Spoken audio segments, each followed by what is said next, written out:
Good morning, everyone, from a very autumnal day in the UK. Now, usually for my updates, I speak to one of our team, but this update for October comes on a very important day for us.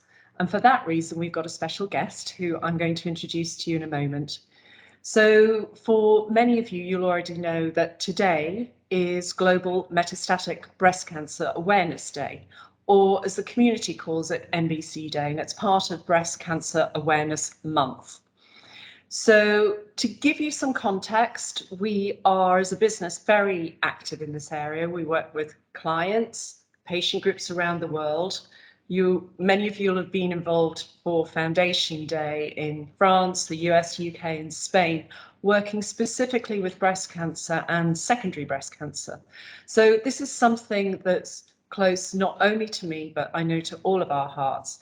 And I specifically wanted to call out today, and you'll see that we're doing quite a lot of activity in the next couple of days around MBC, because despite only having one day in October in Breast Cancer Awareness Month for MBC, actually it should have at least 5 days when you look at the numbers. So let me first of all introduce you to Jo Taylor, and then we can talk a little bit about the numbers so that you've got them top of mind if you decide to blog or vlog or write about them for LinkedIn or on any of your social media. Jo Taylor is the founder of Met UK. She is one of the most successful and vocal campaigners for advanced breast cancer in the UK. And of course, that amplifies right across the world. So, Jo, great to have you here. Thank you so much for everything that you've done so far for this community. Why don't you tell us about your story and why you've done so much to raise awareness? And do you feel like it's important that we keep the spotlight on this? Oh, thanks, Claire, for the introduction. That's lovely. It's really an honour to be asked to do something like this and to, hopefully get my voice out there and the messages out there. So just to give you a bit of background, so my story is that 15 years ago, I was 38 on maternity leave, had a 5-month-old and a nearly 2.5-year-old, and I found a lump, literally one morning, lifted my arm up, scratched underneath, found a lump, went to the doctors the next day, and, it was a substantial lump, and I went through the system, surgery, chemo, radiotherapy on tamoxifen, 5 years, and spat out at the end, like you do. But, building up your life back as to, what happened before, what you were before, it's never, ever the same. I would state that life isn't the same when you've had a cancer diagnosis, and it can never be the same. You've always got that in the back of your mind about fear of cancer return. I started ABCD, which is after breast cancer diagnosis, which is a supportive, like one-stop shop website, and that was just gathering information. I wanted basically the patient voice out there, because all you seemed to get was leaflets, read a leaflet, and there was kind of nothing out there. And when I went to clinics, I was the youngest there at 38, very young with a new baby, and most of the people were a lot older than me. So I wanted to kind of find the people who were the same as me, and I did that. And I started ABCD because of the issues around reconstruction. Actually, at the start, it was to do with I didn't get offered the type of reconstruction that I wanted. Anyway, so it really, within me, I wanted to kind of get a second opinion, and I changed surgeon. I did all this within like 2 weeks. And it started off me thinking about, why doesn't anybody else get choices?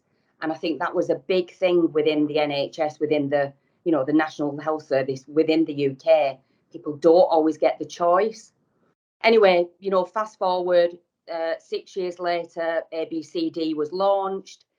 And then unfortunately, a year later, so 7 years after primary diagnosis, I actually was talking to somebody on Twitter, a friend, she messaged me and she had a lump in her neck.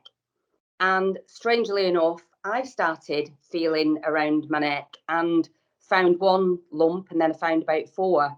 Went to the back to the surgeon, and again 2 weeks later, sadly, was re-diagnosed with metastatic or secondary breast cancer.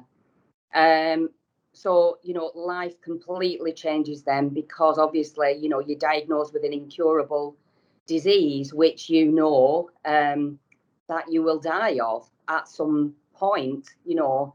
Some people are a lot shorter, some people are a lot longer. And for me, thankfully and very luckily, I changed oncologist.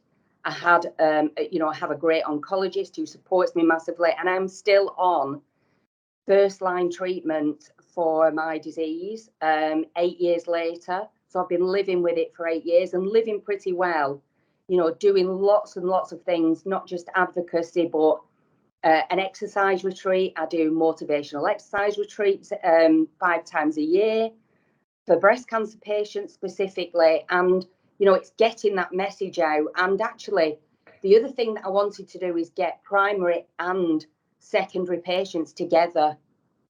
So give us an idea. I mean, we know it's the fastest rising diagnosed cancer now across Europe.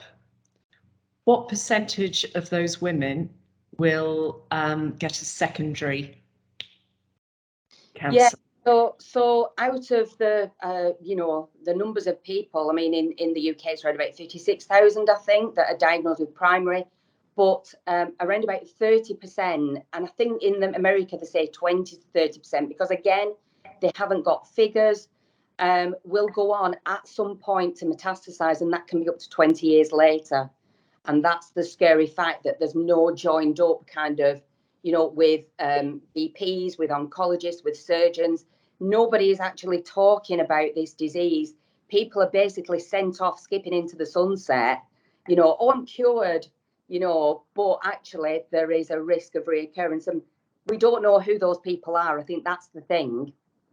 So that's why, for those of you notice Jo's hand, she's got 31 written on it. That's the number of women and men, because men do get breast cancer too, will die every day in the UK. Mine has 106 because that's for North America. I got my 31s the wrong way around, but my 106 is for the numbers per day in the US. What I'm interested in, Jo, is you've had that patient experience right across. Yeah. How did it change from being a primary diagnosis to a secondary diagnosis? How was that experience different? I think it's because you're more, obviously you're at hospital a lot more. You're having blood tests, you're having treatment, you're having scans, and it's you're managing your disease. And I think it's it's completely different, because primary, you're done, you're over, you're off, you're out of that area, and you don't ever have to come back. Hopefully not, unless you're one of the 30%. But when you've got metastatic secondary breast cancer, it's just you're in a complete different headspace, because you are dealing with this disease on a daily basis. Every kind of issue, every kind of ache, pain, whatever, you're thinking that you've possibly progressed with the disease. I mean, yeah, it can be like that with primary disease, but it's more at the forefront of your mind when you think about what you're dealing with, and it's quite shocking that I mean, some people with triple negative breast cancer, they really have a bad time because it's so advanced, and they if they live over 2 years with metastatic disease, then they're very lucky. And I think, if we look back even 10 years ago, the way that primary breast cancer patients are now treated is very different.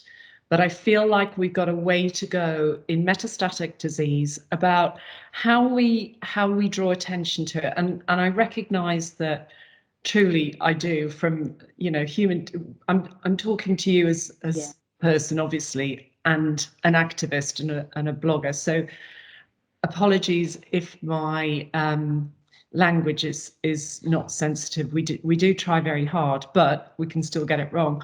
What do you think it is about the metastatic environment that stops governments, doctors, other people kind of paying more attention to raise this up the agenda and say, let's try and find more cures. Let's give the patient a better experience. What do you think it's about?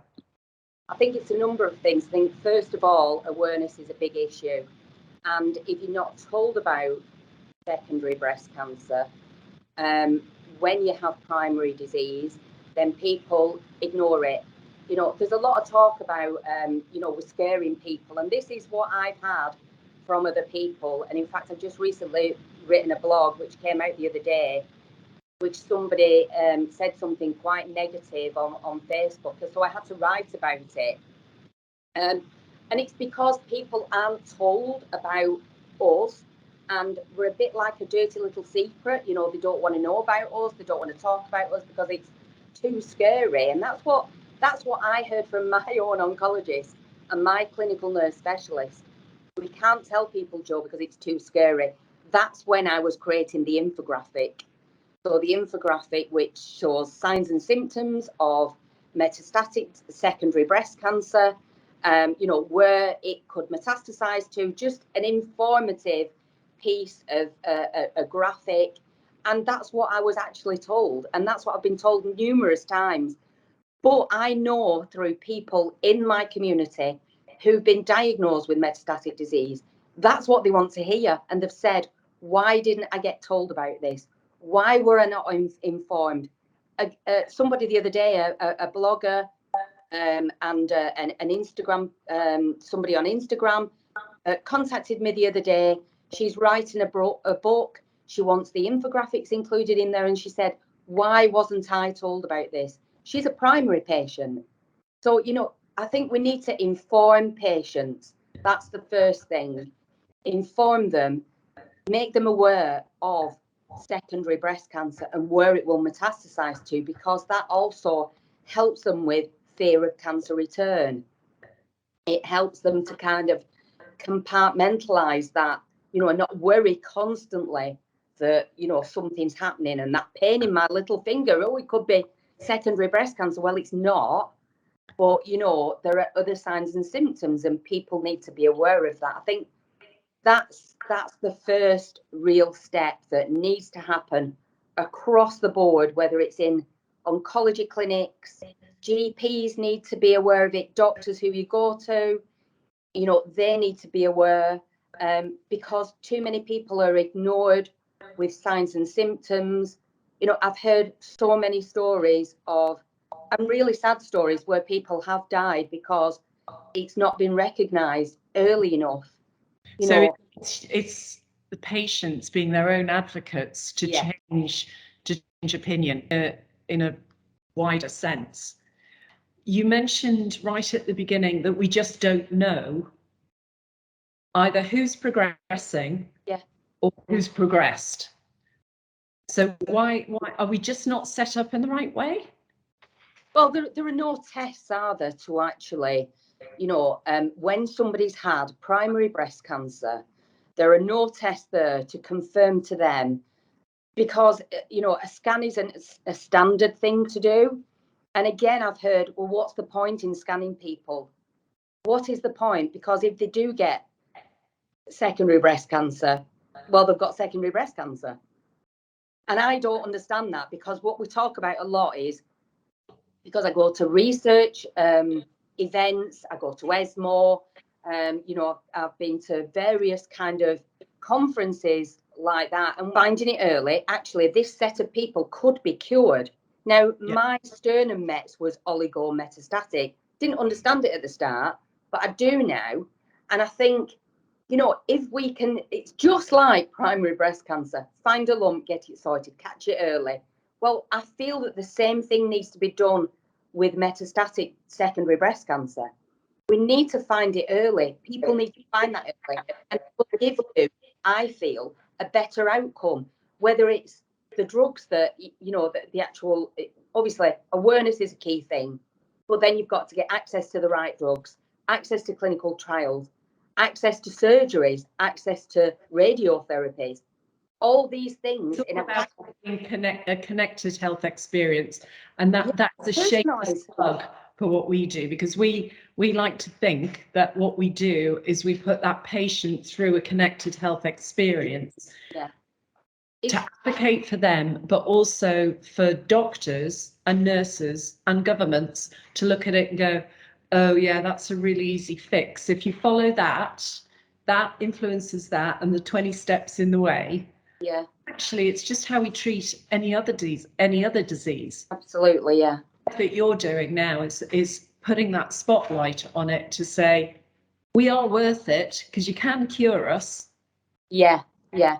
Well, actually, they can't cure us, but they can give us a better life. They can give us a longer life, you know, if they were to find it earlier. And yes, there are going to be complications in that. I mean, you know, I talk about, you know, we haven't got the people to support that. There aren't enough radiologists. There aren't enough clinical nurse specialists. You know, the health service is in crisis at this moment, isn't it? With the issues after COVID, people are leaving. Well, it's just going to compound the effects on what's happening, you know, now with the health service. So, you know, we need all these things in place so that it will support us with what's called personalized care. We need this personalized care to you know, be able to live longer with all these things joined up. I see it like a person in the middle, and you know, all these threads coming off, that you have, you know, complementary therapies as well as all your treatments and everything, and it's just not connected the way that it should be at all. And many of the clients we work with on a pharmaceutical side, you know, they're putting their dollars into and their pounds into research for metastatic disease now, whereas they never used to, because actually there might be just that one spot of light for that one subset of patients, but we've got to keep trying. And I think that's the message I want all of us to get out, not just this month, every month. And we've just got to keep it top of mind. Yeah, absolutely. Yeah. So in 5 years' time, what do you want to look back at and go, what we did then really changed these outcomes? What is the thing that you think we can all do that will change those outcomes in 5 years' time? There is well, yes, I've got a list of things that are kind of within our strategy, what we want to do. And first of all, I'd like to say, well, I really hope that I'm here in 5 years' time. You know, to actually, it'd be great if we could talk again in 5 years' time. I'm actually alive and living with the disease still on first line treatment. I hope that'd be really good. But awareness is the key thing to all of this. For anything going forward, awareness is the main priority, I feel, that needs to be drummed into, you know, clinical staff, you know, so that they're aware that they need to inform patients of this. Also, that access to clinical trials is a big problem. We found out in MetUp UK, you know, and I created MetUp UK 6 years ago, and this was because, again, there wasn't that patient voice. We have charities, we have research, but we don't have people who are shouting for the cause and saying, why are you not doing this? Why is this happening?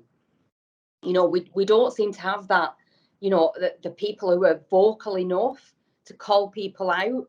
And yes, I think advocacy is a strange thing, isn't it? You kind of, some people are thrown into it, some people run with it like me, but some people don't understand how to go about that. And I think that's also something that could happen. People could learn about how to be an advocate, you know, and shout about these things, because it needs shouting about. But drug access as well. I mean, with MetUp UK, what we try and do is get involved in any of the NICE appraisals or the SMC appraisals, so that we help that patient voice to get through. You know, that we're shouting about that, and we're making our voice again heard within the system. You know, And the other thing is, having the access to the right things at the right time, whether it's surgeries. I won't go into detail, but I have had around about 14 surgeries in the last 8 years. One of them, I had my sternum removed, most of my sternum removed and replaced because of metastatic disease. But my oncologist is very much of less cancer burden, better outcomes. And I feel that message, I can say that because I'm on first line treatment still, and the less cancer I have had in my body, whether it's been cut out or radiotherapy, whatever, I had brain met 2 years ago under lockdown. I had SRS on my brain, that was treated effectively. So it's all these things add up to that package of supporting the patient. And again, there's an issue. I know there's an issue with data actually knowing how many people are living with the disease, but also there's an issue with data in clinical trials. That data isn't effective across the board for patients to access because there's different data sets. Yeah. And they don't all talk together. So you'll get don't even get me started on the diversity piece of the trials in NBC. Yeah. It really lags behind everything else. Yeah, absolutely. If you're a Black, Asian minority, then there are massive issues there. And I'm hoping that in 5 years' time that will be more streamlined, so that actually everything else is easy on top of that. All we have to do is, and we may not have to do it, is to advocate.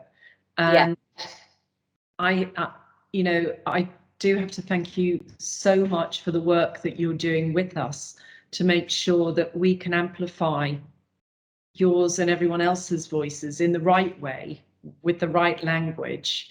That's critical. So thank you so much for doing that. And just really to wrap up, to say thanks for talking to me today. I know this is never easy, especially so early in the morning. But rest assured, this is what we're doing.